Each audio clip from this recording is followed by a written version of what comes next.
Liam Rosenior. Yeah, so Liam Rosenior is a very special case. He, so far in the EPL, is yet to be beaten. His only defeats have come up against Arsenal in the Carabao Cup in both legs.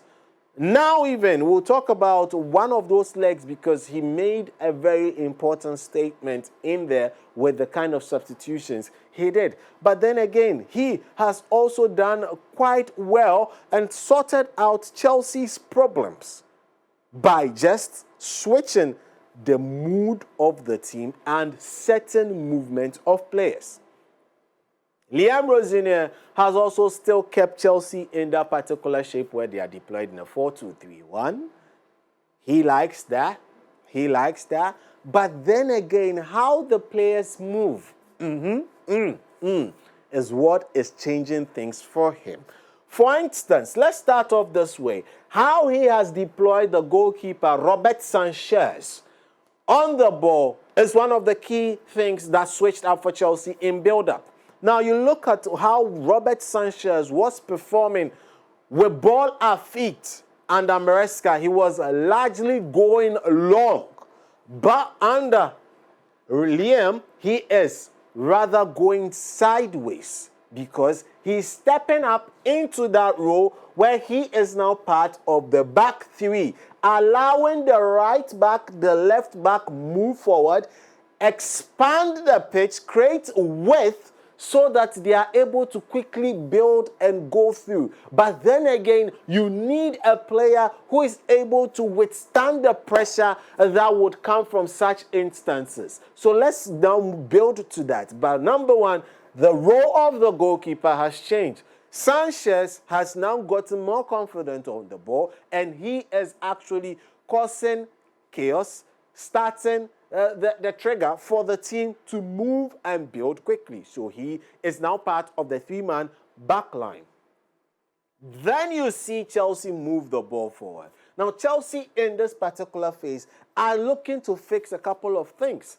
So Chelsea were largely, when moving the ball, they have a lateral, either the right back or the left back, invert into that midfield and make it a five-man, midfield and defense put together, and they have 5 men in attack. But the problem then became when they meet teams who sit deep and also have 5 men defending as their last back line, then it becomes a problem because Chelsea was not able to outnumber them nor penetrate through such situations. So what does Liam Rosenior do? It's very simple. He pushes his laterals up front, leaving the center back and his 2 defensive midfielders, or do I say his midfield pivot. Now, in that midfield pivot, he has unleashed one gentleman. Just in the case of Michael Carrick, he has unleashed the man, Kobe Mainu.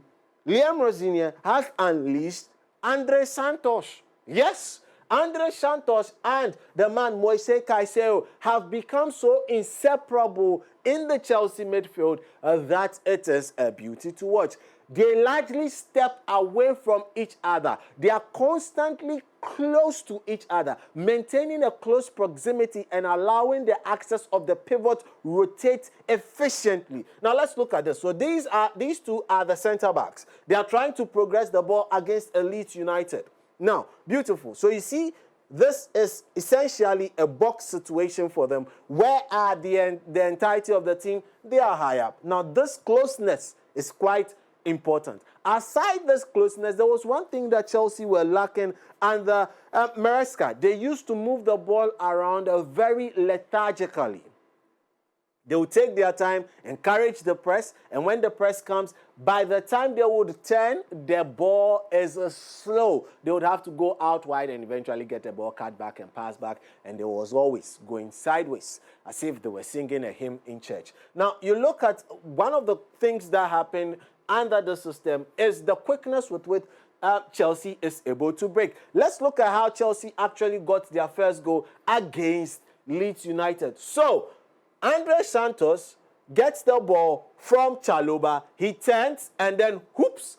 A lot of things have opened up all of a sudden. Now, Look at this currently. Currently, it's not looking threatening at all. No. Joao Pedro is currently here. It does not look threatening at all. It's just a normal sequence of play. But look at where Estevao is raising up his hands. Look at Cole Palmer already scanning to see where Estevao is. Now, look at where Enzo Fernández also is. Look at still the closeness between himself and Mose Caicedo is. The centre-backs are still chilling in the back. Look at what one pass does to this entire sequence. Just one pass now, and Chelsea were literally in the clear. Ball goes, so ball comes this way to Santos. Ball goes to Cole Palmer through the middle because the ball comes to Santos. By the time Santos turns, this gentleman here has made the jump because thinking it was going to go to Moise Caicedo, so he's made the jump, opens up the space for Cole Palmer, receives the ball 10, and already the man Joao Pedro is on his bike. He's gone.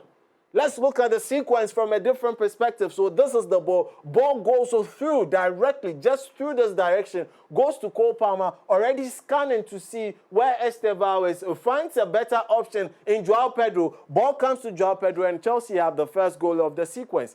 Going right through the middle in 4 to 5 seconds from Santos to Joao Pedro, it's a goal. That was how quick and direct Chelsea were in this game. And that is one thing they have been doing under Liam Rosenior.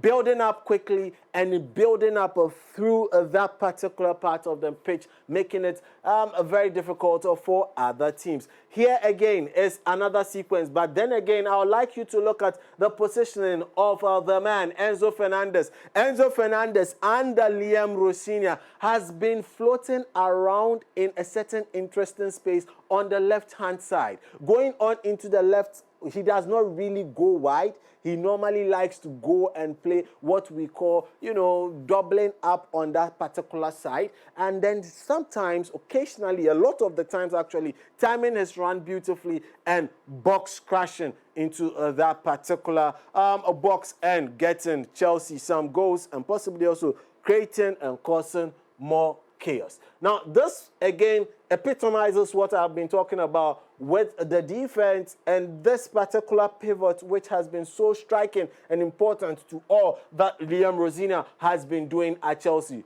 Let this sink in that this was his first game against Coventry, where his team, Chelsea, were victorious in that particular FA Cup encounter. And the principles were very clear from the get-go, pushing quite a number, a chunk, 1, 2, 3, 4, 5 in this sequence up front.